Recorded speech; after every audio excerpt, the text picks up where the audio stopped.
Hi friends, मैं आप लोगों का स्वागत करता हूं इस चैनल के ऊपर। सो दोस्तों, हम पढ़ रहे थे प्रोटेक्शन के जितने भी स्विच गियर के क्वेश्चन थे उन सभी को हम कंटिन्यू कर रहे थे। इसमें से पार्ट ए हमने कंप्लीट कर लिया है जो यूथ कंपटीशन में दिए गए हैं। अभी हम पार्ट बी को स्टार्ट करेंगे जिसमें हम प्रोटेक्शन ऑफ अल्टरनेटर्स अलग अलग जो हम यूज कर रहे हैं और रिले उनके बारे में, और जो स्विच गियर के अंदर आते हैं टॉपिक उन सभी को हम बारी बारी से कंटिन्यू कर रहे हैं। ठीक है, तो आज हम पढ़ने वाले हैं प्रोटेक्शन ऑफ अल्टरनेटर्स। अल्टरनेटर को हम किस तरह से उसको प्रोटेक्ट करते हैं और क्या क्या हम यूज कर रहे हैं उसके साथ, उसके बारे में जितने क्वेश्चन अभी तक पूछे गए हैं उन क्वेश्चन को हम सॉल्यूशन करेंगे। ठीक है, आइए आज का वीडियो हम स्टार्ट करते हैं। फर्स्ट क्वेश्चन है, Merz Price protection is employed for the protection of. जो मर्ज प्राइस प्रोटेक्शन का यूज हम कहाँ पे करते हैं, किसकी सुरक्षा के लिए करते हैं? तो ये करते हैं हम अल्टरनेटर का। ठीक है, किसकी? अल्टरनेटर की सुरक्षा के लिए हम करते हैं। सी वाला राइट आंसर रहेगा हमारा। मर्ज प्राइस प्रोटेक्शन का यूज अल्टरनेटर तथा ट्रांसफार्मर के लिए किया जाता है। किसके? अल्टरनेटर एंड ट्रांसफार्मर के लिए हम उसको प्रोटेक्ट करने के लिए किया जाता है। इसे डिफरेंस प्रोटेक्शन भी कहते हैं। किसे? डिफरेंस प्रोटेक्शन भी इसे हम कहते हैं। और यह प्रणाली आंतरिक वर्तन इंटरनल टर्न्स और आंतरिक फेल मतलब इंटरनल जो फेज रहता है और भूदस के विरोध में स्टेटर और कुंडली के प्रोटेक्शन के लिए यूज किया जाता है। किसके? स्टेटर जो वाइंडिंग रहेगी, स्टेटर की वाइंडिंग, उसके प्रोटेक्शन के लिए हम इसका यूज करेंगे। नेक्स्ट क्वेश्चन है, which of the following is protected by Booker's relay. अभी बुकर्स रिले से रिलेटेड बार बार क्वेश्चन पूछे गए हैं और पिछले वीडियो में भी हमने इसके ऊपर डिस्कस किया है। बुकर्स रिले मतलब किसकी सुरक्षा के लिए यूज किया जाता है, ये हमें पूछा है। ठीक है, तो देख लो, ये हमारे पास है ऑप्शन में जनरेटर के लिए और सिंक्रोनस मशीन के लिए या मशीन के लिए तो नहीं। तो ये हमारा ट्रांसफार्मर के लिए यूज किया जाता है। ठीक है, मैंने आपको बोला था कि ट्रांसफार्मर में दो टैंकर रहते हैं, मेन टैंकर एक कंजर्वेटर टैंकर, और दोनों के बीच में जो लगाया जाता है बुकोज रिले का यूज करते हैं हम। ठीक है, जो कि गैस ऑपरेटेड रिले रहती है और ट्रांसफार्मर के इंटरनल फॉल्ट से सुरक्षा प्रदान करते हैं। ठीक है, तो ये हमारे पास राइट आंसर रहेगा ट्रांसफार्मर। नेक्स्ट क्वेश्चन हमारे पास है, the schematic arrangement given is of protection of alternator against। क्या दिया है? दिए गए क्रमबद्ध व्यवस्था से अल्टरनेटर को किससे बचाने के लिए सुरक्षा प्रदान की जाती है? ये हमारे पास देखिए, अल्टरनेटर की ये तीन वाइंडिंग है अलग अलग। इसमें ये CT1 लगा, CT2, CT3, अलग अलग फेज में हम CT का यूज करें। CT का यूज करने के बाद हमने क्या करा, रिले पे सप्लाई दी है CT से। ठीक है, और ये ट्रिपिंग कॉइल रहेंगे हमारी। ठीक है, जैसे ये अगर खींचेगा इसको तो ये पास में आएगी ये वाला, तो ये शॉर्ट हो जाएगा इस तरह से। यही रहता है ओपन सर्किट में। और अगर ये चुंबक यहाँ पे बढ़ेगा, यहाँ पे चुंबक बढ़ जाएगा तो ये इसको खींच लेगा तो ये आपस में शॉर्ट हो जाएगी और ये ट्रिपिंग कॉइल कंप्लीट हो जाएगी इससे। ठीक है, तो राइट आंसर हमारे पास भूदस के लिए हम इसका यूज कर रहे हैं। दिए गए क्रमबद्ध व्यवस्था से अल्टरनेटर को भूदस से बचाने के लिए हम सुरक्षा प्रदान की जाती है।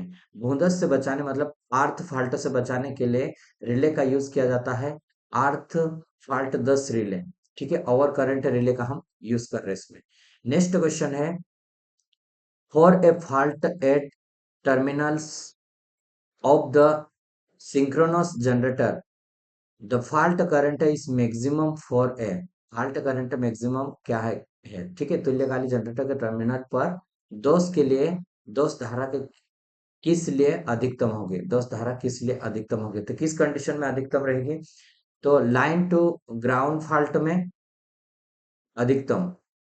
ठीक है, तुल्यकालिक जनरेटर टर्मिनल में एक दोष के लिए दोष धारा, थ्री चरण दोष के लिए अधिकतम रहेगी।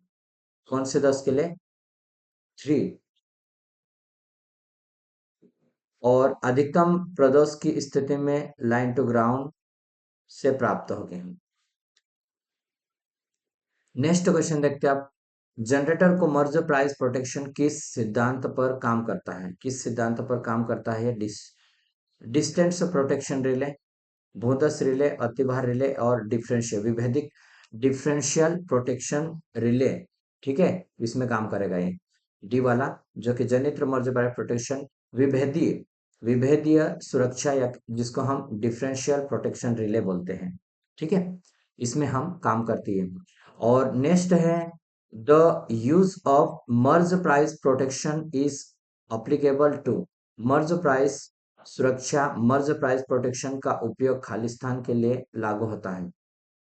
तो किसके लिए लागू होता है? अल्टरनेटर के लिए, जो जैसे कि हमने फर्स्ट क्वेश्चन को हमने इसका रीड किया है, ठीक है। Merz Price current protection is also called. तो मर्ज प्राइस करंट प्रोटेक्शन रहेगा, वो इसको हम क्या बोलते हैं? तो ये डिफरेंशियल प्रोटेक्शन बोलते हैं, डिफरेंशियल प्रोटेक्शन बोलेंगे, ठीक है। डिस्टेंस नहीं, इसको ध्यान देना, डिस्टेंस और इसमें कंफ्यूजन मत होना, डिफरेंशियल प्रोटेक्शन बोलेंगे हम, ठीक है। मर्ज प्राइस करंट प्रोटेक्शन को डिफरेंशियल प्रोटेक्शन भी कहा जाता है। मर्ज प्राइस संरक्षण ट्रांसफार्मर और अल्टरनेटर में हम इसका यूज कर रहे हैं। और यह प्रणाली आंतरिक वर्तन, इंटरनल टर्न्स और इंटरनल फेस और भूदस के विरुद्ध जो स्टेटर वाइंडिंग रहती है उसकी सुरक्षा के लिए हम यूज कर रहे हैं, ठीक है। नेक्स्ट क्वेश्चन है, एक बहुत बड़ी उत्पादन इकाई एक ग्रिड को शक्ति देती है। जनरेटिंग इकाई के उत्तेजन हानि को पता लगाने के लिए कौन सा रक्षण प्रणाली प्रयोग किया जाता है? कौन सा रक्षण प्रणाली प्रयोग किया जाता है? तो यह हमारे पास कौन सा प्रयोग किया? ऑफसेट मोहर रिले का यूज किया जाता है। उत्पादन इकाई के उत्तेजन सुरक्षा के लिए ऑफसेट मोहर रिले का उपयोग किया जाता है, ठीक है। प्राइम मोहर के लिए रिवर्स शक्ति का उपयोग हम इसमें करेंगे। नेक्स्ट क्वेश्चन है इसमें, प्रोटेक्शन ऑफ पावर ट्रांसफार्मर। अब हम किसका यूज कर रहे हैं? एक पावर ट्रांसफार्मर के प्रोटेक्शन में जो हम रिले का यूज कर रहे हैं, कौन कौन सी रिले यूज कर रहे हैं, और उससे रिलेटेड हम क्वेश्चन को इसमें देखेंगे, ठीक है। तो ये सेकेंड वाला स्टार्ट हो रहा है अभी, ये भी बहुत इंपॉर्टेंट है। Which of the following is a gas operated relay. तो मैंने फर्स्ट में ही आपको पहले बोला था, जो वीडियो पढ़ा है उसमें बुकोस रिले के बारे में मैंने डिटेल पढ़ा है उसमें, ठीक है। जो बेसिक बेसिक है उसको बारे में पढ़ा है, ठीक है। तो बुक जो गैस ऑपरेटेड रिले है बुकोस रिले है, ठीक है। राइट आंसर हमारा कौन सा रहेगा? ए वाला। देखते हैं हम इसमें, देखो ये बुकोस रिले फर्स्ट वाला। बुकोस रिले गैस ऑपरेटेड रिले है, कंजर्वेटर और ट्रांसफार्मर ऑयल टैंक के मध्य में लगाया जाता है ये। और यह रिले केवल आंतरिक दोष से सुरक्षा प्रदान, इंटरनल जो फॉल्ट रहेगा उससे ही ये सुरक्षा प्रदान करेगी। नेक्स्ट क्वेश्चन है, Buchholz relay is use for protection of. Buchholz relay किसके? तो ट्रांसफार्मर के प्रोटेक्शन में हम यूज कर रहे हैं। इसी से रिलेटेड क्वेश्चन रहेगा, देखो इसमें कुछ ना कुछ एक दो पॉइंट मिलेगा, हम इसको भी थ्योरी में पढ़ते हैं। बुकोस रिले मुख्यतः ट्रांसफार्मर के संरक्षण में हेतु यूज किया जाता है। और यह तेल शीतलित ट्रांसफार्मर, ऑयल से जो कूलिंग करेंगे उस ट्रांसफार्मर में यूज किया जाता है उसके इंटरनल फॉल्ट के लिए। बुकोस रिले को कंजर्वेटर टैंक और मेन टैंक के मध्य में इसको जोड़ते हैं हम, और वहां पे लगा रहता है, ठीक है। पाइप के मध्य में कितने 15 डिग्री क्षैतिज से लगाया जाता है।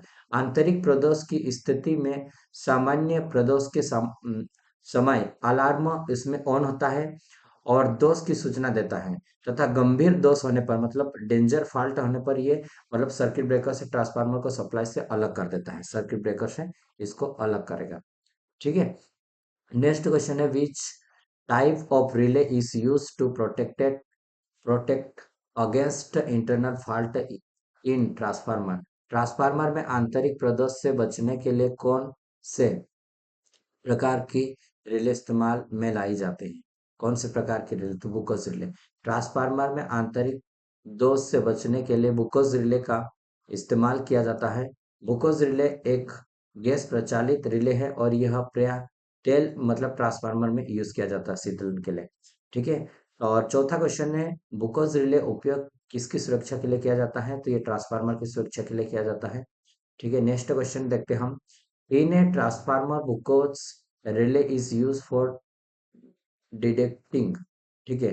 तो ये क्या इंटरनल फॉल्ट से ही डिटेक्ट करता है, ठीक है, उनको ही देता है ये। नेक्स्ट अभी हम आगे बढ़ते हैं, यहाँ पे क्वेश्चन है क्या? अच्छा, ये क्वेश्चन नहीं है इसका, ये वाला कर लेते हैं, ठीक है। कुछ ना कुछ आई थिंक इसमें छूट मिस हो रहा है। The bus admittance matrix of A power system. तो इसमें पावर सिस्टम का बस मैट्रिक्स विकर्ण संबंध है, किससे संबंध है ये पूछा है हमें, ठीक है। तो किससे है? तो ये पोजीशन एंड वैल्यू समरूपता से है इन दोनों से, ठीक है। स्थिति क्या है और उसकी समरूपता मान को दर्शाता है, ठीक है। पावर सिस्टम में बस एडमिटेंस मैट्रिक्स स्थिति और मान दोनों में समरूपता रखता है। यह एक विरल मैट्रिक्स है। कैसा है? विरल मैट्रिक्स है। इसके विकर्ण तत्व प्रभावी होते हैं तथा प्रत्येक नोड के विकर्ण से जुड़े प्रवेशों का योग होता है इसमें। नेक्स्ट क्वेश्चन है, consider the following circuit breaker for 220 kV substation. 220 केवी के उपकेंद्र के लिए निम्न सर्किट ब्रेकर पर विचार करें। निम्न सर्किट ब्रेकर पर विचार करना है इसमें, ठीक है। तो इसमें कौन सा रहेगा हमारा? SF6 circuit breaker. Which above circuit breaker can be used in indoor substation? Indoor substation में हम इसी का यूज करते हैं, ठीक है। इंडोर में 220 केवी के उपकरण के लिए SF6 सर्किट ब्रेकर का यूज करते हैं। इंडोर टाइप सबस्टेशन की रेटिंग 33 केवी से लेकर 66 केवी तक रहती है। आउटडोर सबस्टेशन की रेटिंग 66 केवी से अधिक रहेगी। नेक्स्ट क्वेश्चन है, which of the following circuit breaker has the lowest voltage range? Lowest voltage range के बारे में, ठीक है। तो लोवेस्ट वोल्टेज रेंज किसका रहेगा? ईयर ब्रेकर सर्किट ब्रेकर का रहेगा, ठीक है। लोवेस्ट सर्किट ब्रेकर, एक मिनट हम देख लेते हैं इसको। और तो ये वाला है ईयर ब्रेकर सर्किट ब्रेकर, जो कि 1000 वोल्ट से कम रहेगा, ठीक है। नेक्स्ट क्वेश्चन देखते हैं हम। In differential protection of bus bar, the cities on both side must be connected in। बस बारों में अलग अलग सुरक्षा में दोनों साइडों पर CTS को खालिस्तान से कनेक्ट करते हैं, खालिस्तान में कनेक्ट करते हैं। तो ये कैसा कनेक्ट करेंगे इसमें? तो ये सीरीज में कनेक्ट करेंगे, ठीक है। Differential protection of bus bar, the CTs on both side must be connected in series. Bus bar के डिफरेंशियल प्रोटेक्शन में बस बार के दोनों तरफ से सीटें श्रेणी क्रम में जोड़ा जाता है, ठीक है। नेक्स्ट क्वेश्चन है, रेडियल फीडरों की सुरक्षा में जैसे जैसे हम फीडर की दूसरी साइड पर स्रोत के किनारे की ओर जाते हैं तो कौन सा कथन सही है? ठीक है। तो इसमें हमारा रहेगा समय सेटिंग कम होती है और धारा लगातार बढ़ती रहती है। जैसे जैसे हम स्रोत से कहाँ पे जा रहे हैं, यहाँ पे हाँ, फीडर की दूसरी साइड से स्रोत के किनारे की ओर जाते हैं। तो मतलब जैसे लोड से हम अगर उधर जाएंगे तो जैसे जैसे हम जाएंगे उसमें क्या रहेगा? करंट का मान बढ़ता जाएगा, क्योंकि स्रोत में करंट अलग अलग लोड भी इसमें ऐड होते जाएंगे। तो समय के साथ जैसे जाएंगे तो उस स्रोत से कितना करंट जा रहा है वो बढ़ता जाएगा उसमें, ठीक है। और फॉल्ट उसमें कम होता जाएगा। नेक्स्ट क्वेश्चन है, बस बार की विभेदक सुरक्षा में सीटी का अनुपात होता है। मतलब differential protection of bus bar the सीटी रेशियो हमें देखना है इसमें, ठीक है। तो इसमें क्या होगा? Equal based on primary current of highest current carry in feeder. समान और उच्च धारा ले जाने वाले फीडर के प्राथमिक धारा मान का इनके बीच में रेशियो रहता है, ठीक है। बस बार के विभेदन सुरक्षा में दोनों साइड में सीटी का अनुपात समान और उच्चतम धारा ले जाने वाले फीडर के प्राथमिक धारा पर आधारित होता है। बस बारों, लाइनों और फीडरों को विद्युत प्रदोषों से बचाने के लिए हम पर्याप्त रक्षा करने के लिए रक्षण मतलब प्रोटेक्शन रिले का यूज करेंगे, प्रणाली का यूज किया जाता है। और जो प्रत्यावर्ती धारा प्रत्यावर्तक तथा ट्रांसफार्मर के लिए उपयोग किया जाता है। नेक्स्ट क्वेश्चन है, एक किनारे पर दोषित समांतर फीडर की सुरक्षा में in protection of parallel feeders fed at one end पर, ठीक है। हमारे कौन से रहेगा? Both directional and non directional relay are used. एक किनारों पर दोषी समांतर फीडरों की सुरक्षा में दोनों दिशात्मक और गैर दिशात्मक रिले का प्रयोग किया जाता है। ग्राहक सिरों पर प्रयुक्त दिशात्मक अतिभार रिले द्वारा रक्षित समांतर रेडियल फीडर प्रणाली में किसी एक रेडियल फीडर की प्रदोषी स्थिति में भी अन्य रेडियल फीडर की सहायता से लोड स्टेशन पर विद्युत आपूर्ति सतत कायम रहती है। उपरोक्तों को विद्युत शक्ति लगातार प्राप्त होती है। नेक्स्ट क्वेश्चन देखते हैं।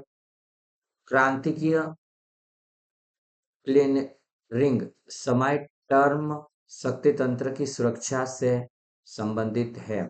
शक्ति तंत्र की सुरक्षा से संबंधित है। The term critical clearing time is in protection of power system is related। ठीक है, तो ये हमारे पास रहेगा ट्रांजिएंट स्टेबिलिटी लिमिटेड। कौन सा रहेगा? क्रांतिकारी क्लियरिंग टाइम टर्म शक्ति तंत्र के तत्क्षणिक स्थायित्व सीमा से है। नेक्स्ट क्वेश्चन है, rate of rise of restriking voltage dependent. ये जो रिस्ट्राइकिंग वोल्टेज बढ़ने की दर निर्भर करते हैं, किसके ऊपर निर्भर करेगी? तो ये इंडक्टेंस एंड कैपेसिटेंस के ऊपर डिपेंड करेगी। ठीक है, केवल प्रणाली के प्रेरकत्व और धारिता के ऊपर डिपेंडेंट करेगी। सर्ज प्रोटेक्शन सुरक्षा उपलब्ध कराता है। Low impedance to normal voltage only और high impedance to surge only.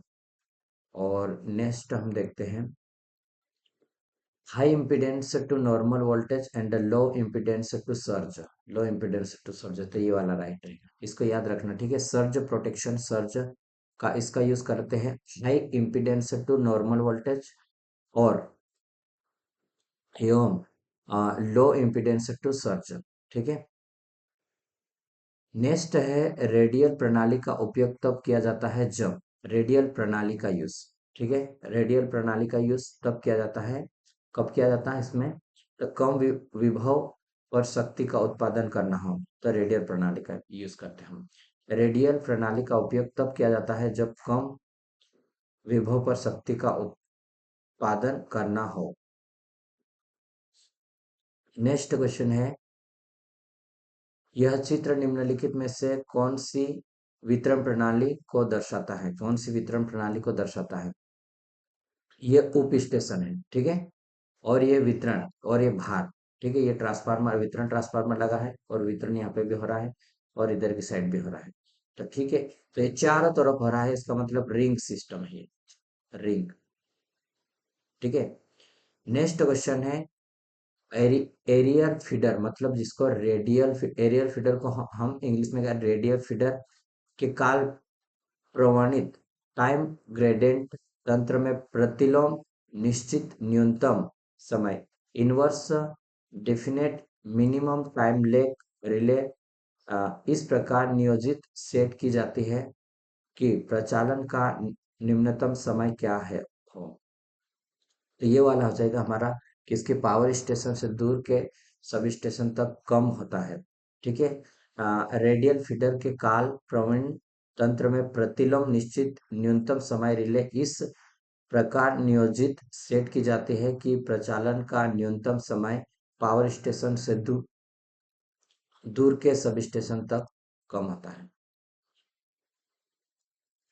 Next है काल प्रवणित टाइम ग्रेडेंट अदिशिक नॉन डायरेक्शनल अतिधारा सुरक्षा कहाँ प्रदान की जाती है?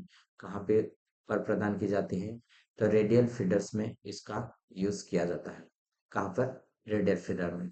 अब नेक्स्ट क्वेश्चन है हमारे पास, देखो, following image represent a section of a single bus scheme, the isolate in represented by which of the following। देखो, ये बस है हमारे पास। ठीक है, और ये सर्किट ब्रेकर लगा है हमारे पास, दोनों के साइड में क्या है, सर्किट ब्रेकर और ये हमारे पास लगा है, और ये आइसोलेटर दोनों लगा है। ठीक है, अब हमें पूछा आइसोलेटर प्रदर्शित कर रहा है, आइसोलेटर किसको प्रदर्शित करता है? तो ए और ये डी वाला है, ये आइसोलेटर को प्रदर्शित कर रहा है। ठीक है, ये वाला और ये देखो सर्किट ब्रेकर हमारा ये होगा, सर्किट ब्रेकर को प्रदर्शित कर रहा है, और ये सीटी हमारा प्रदर्शित कर रहा है। तो इनको याद रखना, ठीक है। नेक्स्ट क्वेश्चन देखो, एन बस बार सिस्टम में एन नोड नेटवर्क को माना जाता है और वाई बस का आकार होगा, वाई बस का आकार। तो ये आपको देखना है वाई बस का आकार इसमें कौन सा आ जाएगा, ये वाला n×n हो जाएगा। नेक्स्ट है which type of bus bar system is beginning depicted in the given figure. दिए गए चित्र में किस प्रकार का बस बार सिस्टम दर्शाया जाता है, किस प्रकार का बस बार सिस्टम दर्शाया जाता है।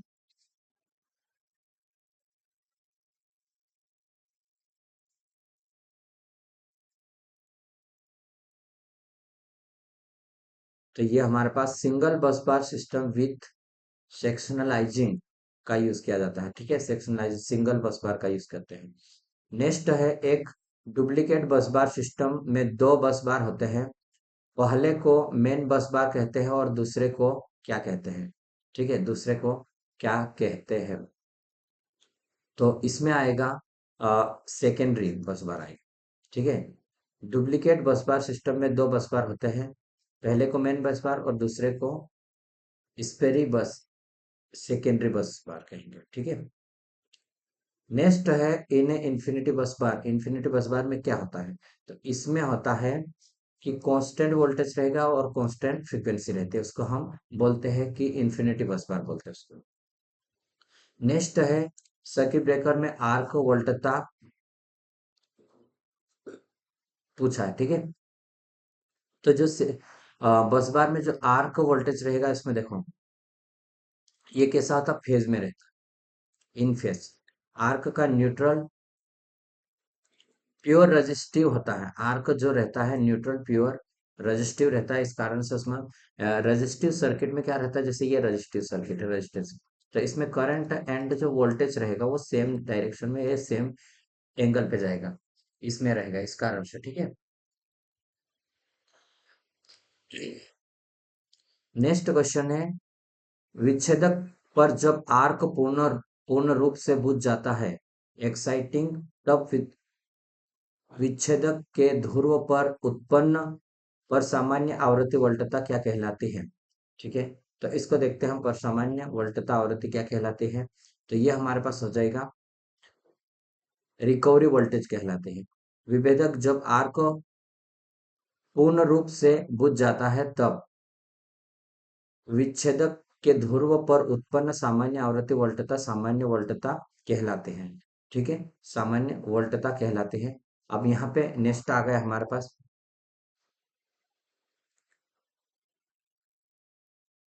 इतने क्वेश्चन और हैं यहाँ पे, इसको भी हम कंप्लीट कर लेते हैं, ठीक है। तो अच्छा रहेगा, ज्यादा थोड़ा सा हो सकता है 10-20 मिनट का वीडियो ज्यादा बढ़े। और वोल्टताओं के विरुद्ध रक्षण, ठीक है, protection against over voltage, over voltage के विरुद्ध में निम्नलिखित में से प्रतीक क्या है, ये किसका प्रतीक चिन्ह है, तो ये हमारे पास लाइटिंग अरेस्टर का चिन्ह है, ठीक है।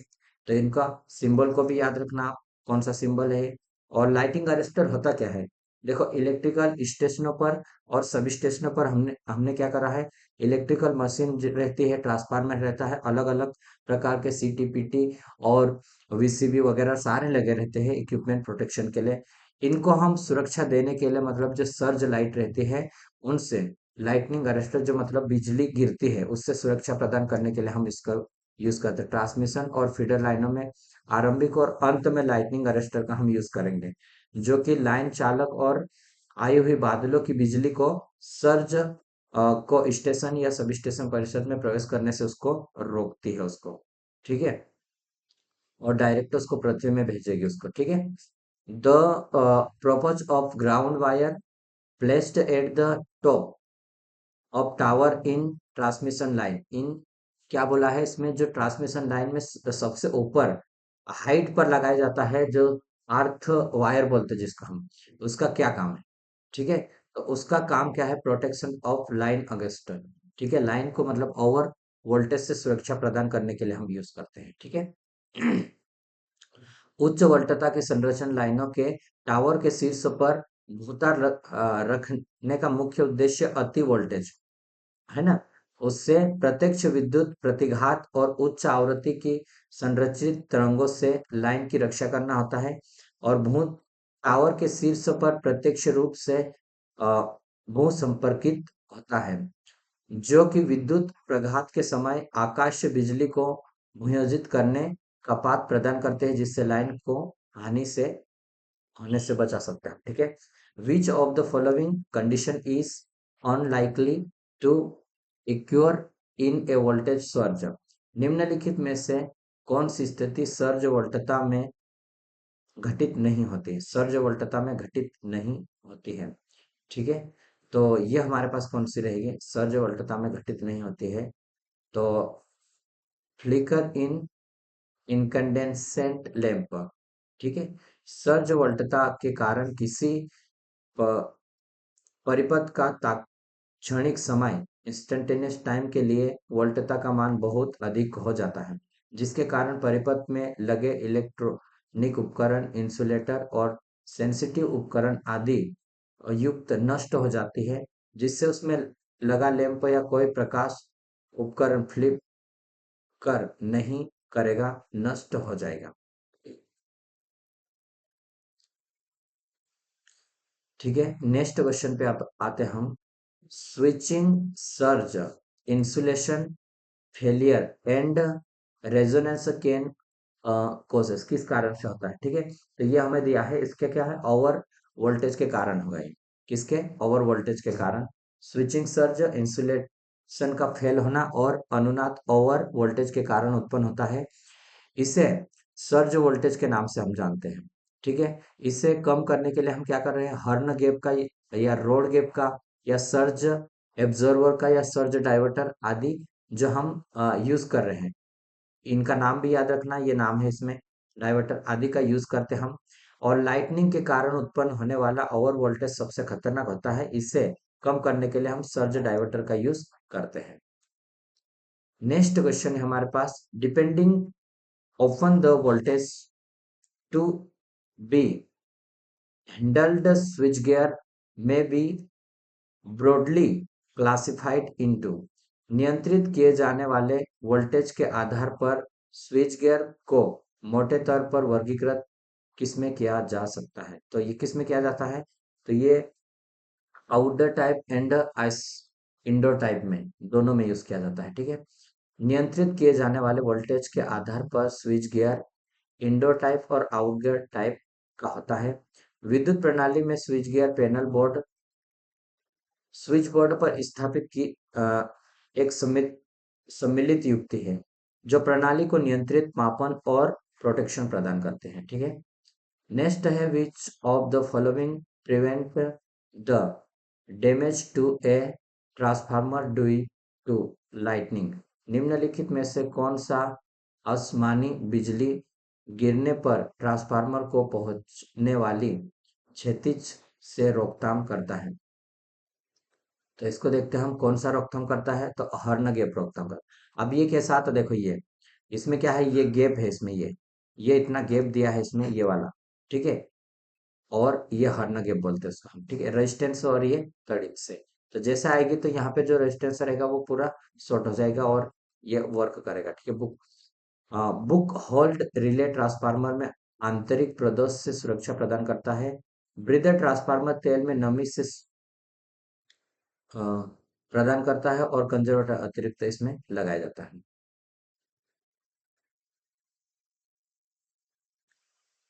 नेक्स्ट क्वेश्चन देखते हैं हम, lightning arrester connected in A power system protect electrical equipment from. ठीक है, तो किससे प्रोटेक्ट करने के लिए हम कर रहे हैं, लाइटनिंग स्ट्रोक से, over current due to directly lightning stroke या over voltage due to direct lightning stroke, over voltage से है ना, ओवर वोल्टेज से कर रहे हैं हम। नेक्स्ट है, power station and substation are protected against direct stroke a lightning using. तो earthing screen, overhead ground, horn gap और रोड गैप, तो इसमें हम आर्थिंग स्क्रीन का यूज कर रहे हैं पावर स्टेशन पर। आर्थ स्क्रीन शक्ति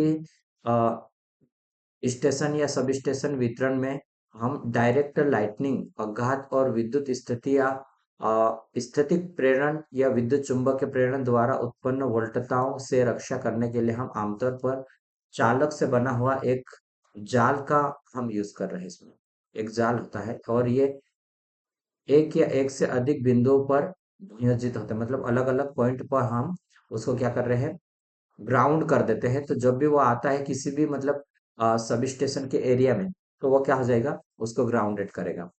solid station power supplied are protected from light voltage surge due to lightning using. Solid state supply को लाइटनिंग के कारण उच्च वोल्टेज सर्ज से सुरक्षा प्रदान कराया जाता है प्रयोग करके। तो ये क्या प्रयोग करके, सिलिकॉन कार्बन कार्बाइड वेरेस्टर का है, सिलिकॉन कार्बाइड वेरेस्टर का।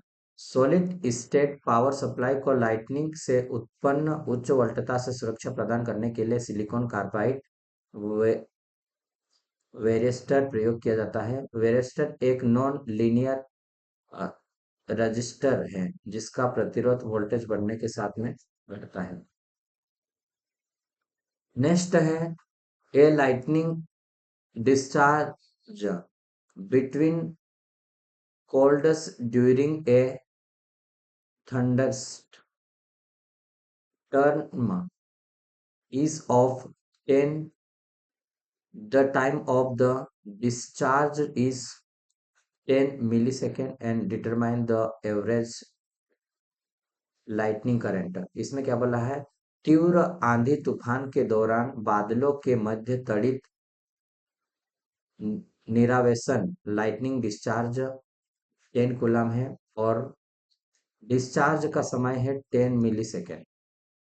औसत तड़ित धारा की गणना करना है इसमें, ठीक है।